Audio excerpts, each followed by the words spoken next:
Markas direbut pasukan Yuda Sakti, Panglima OPM kehilangan aset penting. Pasukan Yuda Sakti ikut serta merampas markas OPM di wilayah Kabupaten Paniai penuh lama ini.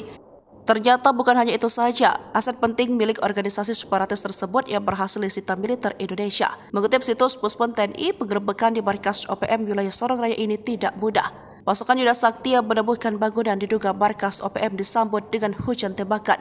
Namun lantaran sudah terlatih ditambah perlengkapan tempur yang mumpuni, pasukan Yuda Sakti tak gentar.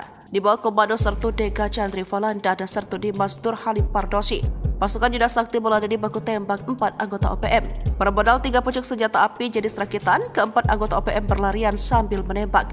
Pada saat terjadi kontak tembak, salah seorang dari kelompok OPM dipastikan terkena tembakan dari pasukan Yuda Sakti. Hal tersebut dibuktikan dari temuan bercak darah yang tercecer di TKP namun berhasil melarikan diri.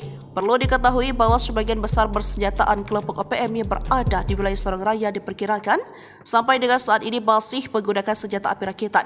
Keberhasilan para pasukan Yuda Sakti kali ini merupakan keberhasilan yang dibilang cukup istimewa karena sukses mengamankan 1 pucuk senjata api rakitan berikut magasin dan munisinya. Saat ini pasukan Yuda Sakti telah kembali dengan lengkap dan aman.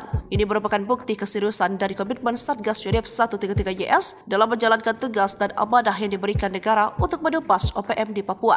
Tegas dan Satgas Letkol Info Andika Gede Sakti.